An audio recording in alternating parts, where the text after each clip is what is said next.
विश्व में जितने महापुरुष हुए हैं वे सब के सब साहसी थे। विश्व के काम बड़े अथवा छोटे साहस के बिना नहीं होते। अपने साहस के कारण ही महापुरुष हमारे हृदयों में बस जाते हैं। अब प्रश्न उठता है कि क्या साहसी के लिए साहस प्रकट करना ही अभीष्ट है? कतई नहीं। क्रोधांध होकर स्वार्थवश साहस करने को किसी प्रकार प्रशंसनीय नहीं कहा जा सकता। इस प्रकार का साहस चोर और डाकू भी कभी कभी कर गुजरते हैं। राजा महाराजा भी अपनी कुत्सित अभिलाषाओं को पूर्ण करने के लिए कभी कभी इससे भी बढ़कर साहसिक कार्य कर डालते हैं। ऐसा साहस निम्न श्रेणी का साहस है। इस साहस को किसी भी दृष्टिकोण से सत्साहस नहीं कहा जा सकता।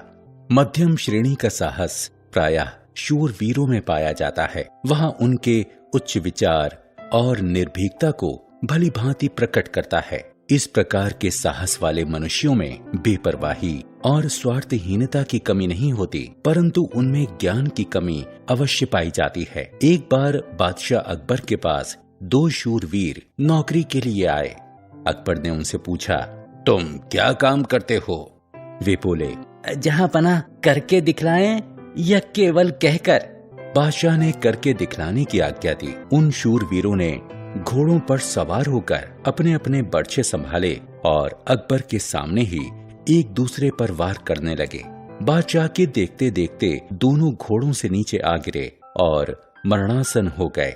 इस प्रकार का साहस निसंदेह प्रशंसनीय है, परंतु ज्ञान की आभा की कमी के कारण निस्तेज सा प्रतीत होता है। सर्वोच्च श्रेणी के साहस के लिए हाथ पैर की बलिष्ठता आवश्यक नहीं और न ही धन मान आदि का होना आवश्यक है। जिन गुणों का होना आवश्यक है वे हैं हृदय की पवित्रता, उदारता और चरित्र की दृढ़ता। लेकिन ऐसे गुणों की प्रेरणा से उत्पन्न हुआ साहस तब तक पूर्णतया प्रशंसनीय नहीं कहा जा सकता जब तक उसमें एक और गुण सम्मिलित ना हो। उस गुण का नाम है कर्तव्य परायणता। कर्तव्य का विचार प्रत्येक साहसी मनुष्य में होना चाहिए। कर्तव्य परायण व्यक्ति के हृदय में यह बात अवश्य उत्पन्न होनी चाहिए कि जो कुछ मैंने किया वह मेरा कर्तव्य था।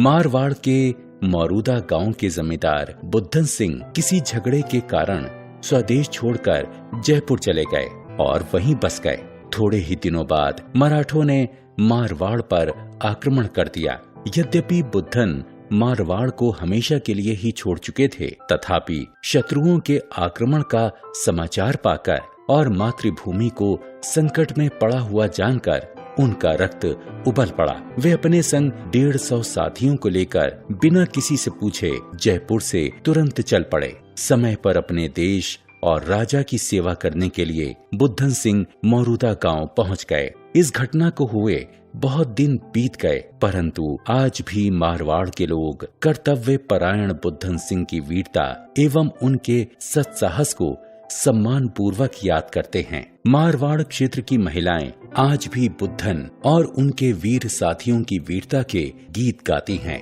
सत्साही व्यक्ति में एक अदृश्य शक्ति रहती है जिसके बल पर वह दूसरे मनुष्य को कष्ट से उबारने के लिए प्राण तक देने को प्रस्तुत हो जाता है। अपने देश या परिवार वालों के लिए ही नहीं, अपितु संकट में पड़े हुए अपरिचित व्यक्ति की सहायतार्थ भी उसी शक्ति की प्रेरणा से वह संकट का सामना करने को तैयार हो जाता है।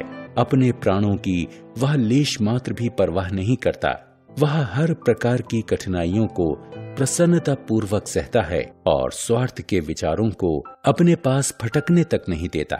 सत्साही बनने के लिए अवसर की राह देखने की आवश्यकता नहीं है। सत्साहस दिखाने का अवसर प्रत्येक मनुष्य के जीवन में पल पल में आया करता है। देश, काल और कर्तव्य पर विचार करना चाहिए और स्वार्थ रहित होकर साहस न छोड़ते हुए कर्तव्य परायण बनने का प्रयत्न करना चाहिए। यही सत्साहस है।